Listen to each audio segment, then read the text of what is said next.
사랑의 하나님 감사합니다. 오늘도 이 시간 하나님 말씀을 받습니다. 하나님의 은혜로 충만하게 채워주시고 하나님의 말씀만 선포되어 줄 수 있도록 인도하여 주시옵소서. 하나님 이렇게 특별 찬양으로 영광 돌린 권사회 가운데 축복하시고 은혜 베풀어 주셔서 정말 빛의 사자들이 되어서 주님의 복음에 순종하며 날마다 나아갈 수 있도록 도와주시옵소서. 우리 교회 전체가 또한 그런 사역을 잘 감당할 수 있도록 은혜 베풀어 주시옵소서. 감사드리며 살아계신 예수 그리스도의 이름으로 기도합나이다. 아멘. 오늘은 기도의 힘이라는 제목으로 하나님 말씀 받겠습니다. 기도의 힘이라는 제목으로 하나님 말씀 받겠습니다. 우리 좌우 옆 사람과 함께 인사 나누겠습니다. 잘 오셨습니다. 잘 오셨습니다. 예. 다시 한번 고백하겠습니다. 주님의 이름으로 사랑합니다. 주님의 이름으로 사랑합니다. 아멘. 예. 오늘 이사야서의 말씀은 이사야 선지자를 통해서 이스라엘 백성이 포로되었다가 다시 회복될 것에 대해서 예언한 내용입니다. 이사야서는 크게 두 단락으로 나누는데요. 1장부터 39장의 말씀은 첫 번째 단락으로 하나님께서 이스라엘을 어떻게 생각하고 계시는지 말씀하시면서 이스라엘의 패역한 죄로 심판받는 내용에 대해서 말씀하고 있습니다. 또 40장에서 66장은 두 번째 단락으로서 자기 백성에 대한 위로와 죄 사함으로부터 시작하므로 회복의 약속, 또 메시아의 오심을 말하고 있습니다. 결국엔 이스라엘의 그 찬란한 미래에 관한 말씀이라고 할 수 있습니다. 이스라엘 백성들과 하나님은 언약 관계 속에 있었습니다. 그런 언약 관계 속에서 하나님은 그 약속을 지키시는 신실한 분임을 나타내고 있는 말씀이 오늘 또한 말씀입니다.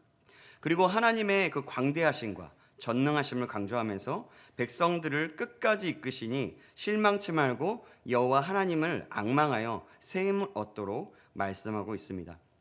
이사야서 40장은 또한 네 가지 메시지가 있습니다. 첫 번째로는 내 백성을 위로하라입니다. 먼저 1절에 자기 백성을 위로하라고 명령하였습니다. 유다 백성들은 바벨론의 포로로 잡혀 살아가고 있었습니다. 그 이유는 하나님께 범죄한 유다 백성의 죄로 인해서였습니다. 그런데 하나님께서는 그들에게 구원의 복음을 선포케 하시고 또 그들을 위로하려 했던 것입니다. 하나님께서는 이스라엘 백성의 그 바벨론 포로의 기간을 70년이 될 것이라고 말씀하시면서 선지자에게 예언하게 하셨는데 그 기한이 다 찼음을 또한 말해주고 있습니다. 40장의 메시지 두 번째로는 하나님께서 오신다, 즉 메시아가 오신다라는 것이었습니다. 그러니까 주의 길을 예배하라는 말씀입니다. 메시아가 오기 전에 주의 길을 평탄케 하라, 준비하라라고 말씀하고 있습니다. 또한 세 번째는 하나님 앞에 인간이 얼마나 영악하고 악한 존재인지 또 한계가 있는 존재인지를 말씀하면서 동시에 하나님의 말씀은 언제나 동일하고 얼마나 영원하며 영광스럽고 능력이 있는지를 말씀합니다. 이는 곧 창조주 하나님은 모든 것을 다스리시고 열방은 통에 한 방울 물과 같은 그렇게 생각하시고 열방은 하나님 앞에 아무것도 아님을, 우상도 모든 것도 하나님 앞에서 아무것도 아님을 말씀하시고 있습니다. 그런 하나님을 바라보라는 말이죠. 네 번째로는 아름다운 소식을 전하라는 메시지입니다. 오늘 우리는 그 말씀 중에 가장 뒷부분의 말씀을 중심으로 기도의 힘이 어떤 것인지 여호와 하나님을 앙망함으로 나아가라는 내용을 가지고 말씀을 나누도록 하겠습니다. 옛날에 홀어머니를 모시고 사는 내외가 있었습니다. 그런데 고부간의 갈등이 보통이 아니었습니다. 시어머니는 며느리만 보면 배기 싫다고 말합니다. 며느리도 마찬가지입니다. 시어머니만 보면 왼수 같습니다. 맨날 아웅다웅 싸우면서 삽니다. 속에는 불평과 불만이 가득 찼습니다. 가정의 평화로고는 찾아볼 수 없었습니다. 중간에 낀 남편도 죽을 맛이었습니다. 어머니 편만을 들을 수도 없고 그렇다고 아내 편을 들을 수도 없고 이건 정말 진퇴양난이었습니다. 그러다가 좋은 깨가 생각이 났습니다. 어느 날 토실토실한 알밤을 한 말 사가지고 왔습니다. 여보, 당신과 어머니가 싸우는 걸 더 이상 볼 수가 없네요. 당신이 죽든지 어머니가 돌아가시든지 해야 되지 않겠소? 그러나 젊은 당신은 죽으면 안 되겠고 그래서 오늘 감쪽같이 어머니를 앓지도 않고 돌아가시게 하는 좋은 약을 사왔으니 내 말대로 꼭 해야 돼요. 아내의 눈이 반짝반짝 빛이 났습니다. 이걸 어떻게 해야 하나요? 하면서 이걸 잘 삶아서 아침 저녁으로 3개씩만 3개월만 매일 잡숫게 하면 어머니는 이렇게 뚱뚱하게 살이 찌다가 폭 터져서 죽을 것이라고 남편에게 말했습니다. 그 대신 하루라도 빠지면 약효가 없으니까 정성을 다해서 그렇게 어머니께 드리라고 말합니다. 그때 아내는 그럽니다. 알았어요. 내가 정성을 다해서 밤을 삶겠습니다. 그날부터 며느리는 매일 아침 저녁으로 알밤을 3개씩 삶아서 이쁜 그릇에 담아서 어머니께 잡수세요 라고 하면서 갖다 드렸습니다. 시어머니가 보니까 희한합니다. 이 며느리가 무슨 꿍꿍이가 있지? 이 속에 뭘 생각하고 있는 걸까? 하면서 생각했습니다. 그런데 어쨌든 밤을 삶아오니 맛있게 먹었습니다. 한 달이 지났습니다. 어머니는 며느리가 점점 좋아지기 시작합니다. 이렇게 착한 며느리를 내가 구박했구만. 자연히 표정도 좋아지고 말도 좋게 나갑니다. 2달이 지났습니다. 시어머니 얼굴이 뽀얗게 통통하게 살이 찝니다. 야, 드디어 살이 찌는구나 했는데 며느리의 마음이 편치 않습니다. 이렇게 좋은 어머니를 내가 죽이려고 했다니 내가 얼마나 나쁜 사람인가 라고 생각합니다. 그리고 남편에게 고백합니다. 여보, 내가 잘못했어요. 벌써 3개월이 다가오고 있어요. 어머니 죽으면 어떡해요? 안 돼요. 이렇게 이야기했던 거예요. 불평과 불만이 다 사라지고 말았습니다. 사랑하는 성도 여러분, 불평이 있으면 좋은 사이를 이룰 수 없습니다. 불평과 불만을 그냥 가지고서 우리는 절대로 행복할 수가 없습니다. 오늘 본문에서 이스라엘 백성들은 하나님을 향하여 불평하고 있습니다. 하나님은 우리를 떠났다. 더 이상 우리를 돌보지 않으신다. 라고 하면서 말합니다. 이 말씀을 읽으면서 저는 처음에는 이스라엘 백성을 또 불평하는구나. 이들 어떻게 하면 좋지? 라고 생각했습니다. 그런데 그러던 때에 저의 첫째 아이가 아주 아기 때의 일이 생각이 났습니다. 제가 새벽 설교를 준비하고 밤늦게 11시가 넘어서 잠을 자려고 했습니다. 잠시 눈을 붙였는데 갑자기 저의 아들 주원이가 이유 없이 막 우는 겁니다. 그때가 아마도 돌이 지났지만 2살 정도 되었던 것 같습니다. 처음엔 조금씩 달래면서 에구 우리 주원이 괜찮아? 무슨 일이야? 아빠가 안아줄게 하면서 이렇게 너를 사랑해 언제까지나 이런 노래를 불러주고 또 하나님은 너를 만드신 분 너를 가장 많이 알고 계시며 이렇게 작게 찬양도 불러주면서 축복해주면서 달랬습니다. 그런데 그 울음이 30분이 지나고 1시간이 가까이 오니까 마음이 불편했습니다. 그러면서 갑자기 부글부글 끓어오르는 거예요. 불안합니다. 조금 더 참으면서 달래다가 결국 일을 벌이고 말았습니다. 제가 소리를 질렀어요. 야, 너 왜 그래? 김주원, 그만 울어.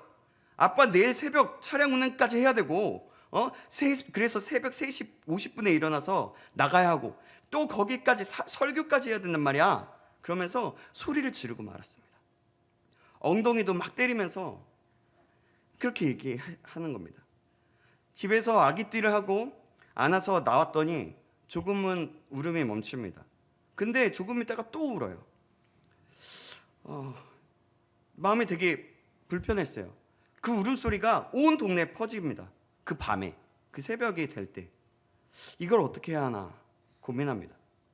그때 엄마도 아기를 키우면서 너무 힘들어서 자고 있었던 시간이었거든요.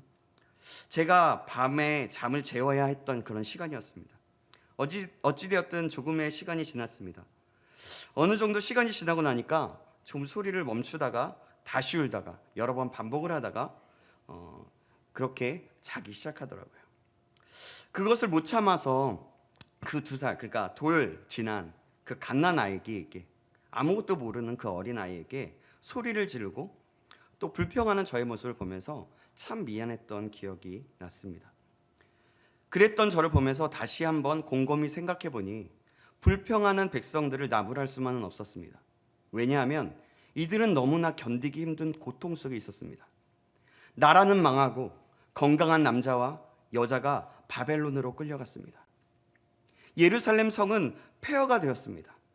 힘을 다 잃어버리고 말았습니다. 의욕도 잃어버렸습니다.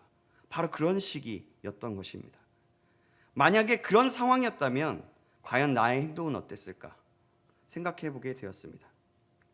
예전에 다른 교회에서 사역할 때 있었던 일입니다. 어떤 교사가 사역에 의해서 너무나 힘들었습니다.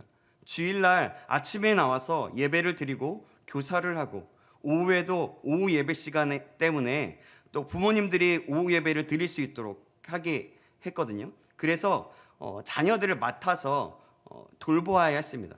그래서 예배를 못 들어가게 되었습니다. 그 시간을 봉사한 후에 또 회의를 했어야 했습니다. 자기의 쉬는 시간도 없이 아침부터 저녁까지 힘을 다해 일했습니다.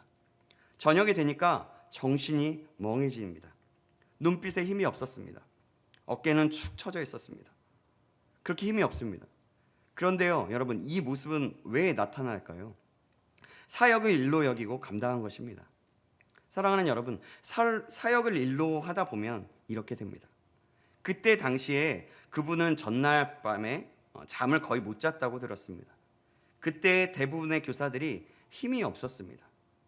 사실 지금 이스라엘의 상황이 이거와 비슷하다고 볼 수 있습니다. 아니, 오히려 더 몇 배나 더 고되고 힘든 상황이었습니다. 너무나 오래되고 고된 포로기 시간에 그냥 지쳐 있었던 것입니다. 하나님의 돌보심이 없다고 느껴졌습니다. 하나님을 향하여 불평할 수밖에 없었습니다. 왜 우리를 돌보지 않으십니까? 우리는 힘을 잃었습니다. 우리는 이제 지쳤습니다. 이것이 백성들의 하소연이었고 절규였습니다.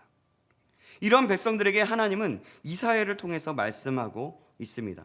오늘 본문 28절부터 말씀하고 있는데요. 그것을 공동 번역을 통하여 다시 한번 제가 읽어드리겠습니다. 너희는 모르느냐? 듣지 못하였느냐?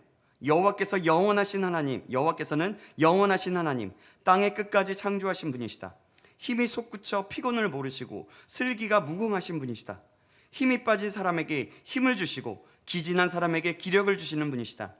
청년들도 힘이 빠져 허덕이겠고 장정들도 비틀거리겠지만 여호와를 믿고 바라는 사람은 새 힘이 솟아나리라. 날개가 솟아오르는 독수리처럼 아무리 뛰어도 고단하지 아니하고 아무리 걸어도 지치지 아니하리라. 아멘. 여러분, 얼마나 귀한 말씀입니까? 이 말씀은 그들에게 참 소망이 되었을 것입니다. 그리고 또한 이 말씀은 우리에게 소망이 됩니다. 우리에게 힘이 됩니다. 사랑하는 여러분, 우리가 지치고 힘들 때 불평할 수밖에 없는 어려운 상황에 놓여 있을 때 우리를 향한 하나님의 메시지는 무엇일까요? 그것은 바로 여호와를 앙망하라는 것입니다. 여호와를 앙망한다는 것은 그 말은 믿고 바라보는 것입니다. 그리고 또 바라보는 것입니다. 누군가에게 기대를 거는 것, 더욱더 바라보는 것, 사모하는 것, 의지하는 것, 이것이 바로 앙망입니다. 여호와를 앙망하라는 말은 여호와를 기대하라, 믿고 바라보라는 것입니다. 근데 이것이 무엇입니까? 이것은 무엇을 뜻할까요? 바로 기도라고 말할 수 있습니다. 여호와를 앙망하라는 말은 여호와께 기도하라는 말입니다. 그렇습니다. 지친 상황을 이기는 힘은 기도에 있습니다. 기도밖에는 없습니다.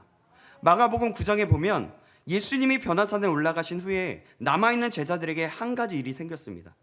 벙어리 되고 귀신 들린 아이를 그 아버지가 제자들에게 데리고 왔습니다. 그런데 제자들은 아무도 귀신을 쫓을 수가 없었습니다. 나중에 예수님이 오셔서 귀신을 쫓아주었습니다. 이때 제자들이 예수님께 묻습니다. 우리는 어찌하여 능히 그 귀신을 쫓아내지 못하였나이까? 마가복음 9장 29절 말씀입니다. 그렇게 말하면서 기도 외에는 다른 것으로 이런 유가 나갈 수 없느니라. 아멘. 그렇습니다. 기도 외에는 없는 것입니다. 기도할 때 우리는 어떠한 축복을 받을까요? 첫 번째는 새 힘을 얻는 축복을 받습니다. 여호와를 앙망하는 자는 새 힘을 얻으리니 라고 말씀하셨습니다.